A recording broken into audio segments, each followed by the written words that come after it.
Mamelodi taxi boss Vusikek Mathabela fights against his arrest. Pretoria, in a turn of events, Mamelodi taxi boss Vusikek Mathabela instructed his counsel to abandon a bail application and instead intends to lodge an urgent application with the High Court to challenge the legality of his arrest. The youthful-looking Mathabela gave the instruction to his legal team when he appeared at the Pretoria Magistrates Court alongside Steamer Managing Deputy Chairman of the Mamelodi Long Distance Taxi Association and Mathabela's spokesperson Elias Kisana. On Friday, the men are accused of a reign of terror in which criminals intimidated Mamelodi businesspeople and taxi operators and extorted protection fees from them. In court, the men were expected to lodge a bid for bail, but during postponement talks, Mathabela raised his hand, requesting permission to address his legal representative. After a lunchtime conversation, the announcement was made in court by Solomon Kabela, who said that Mathabela's lawyer, Anline van den Heever, would approach the High Court with the urgent application on Mathabela's behalf on Monday.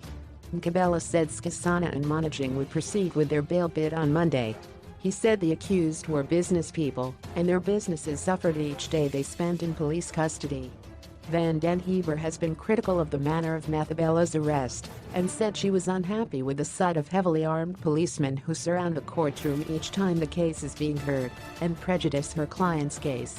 She argued that the policemen, wearing balaclavas and carrying R5 assault rifles, create the perception that Mathabela is a dangerous criminal.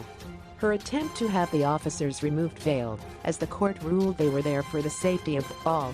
3 other men, allegedly involved in the extortion and intimidation, were arrested in Midrand last Friday.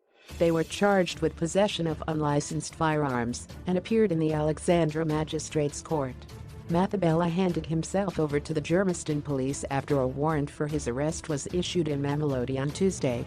Police spokesperson Brigadier Vishnu Naidu said the arrests were celebrated by the people of Mamelodi and by the Minister of Police Vicky Sale. Mathabela is alleged to lead the group terrorizing Mamelodi. Residents raised concerns with Sale, who said he would be caught.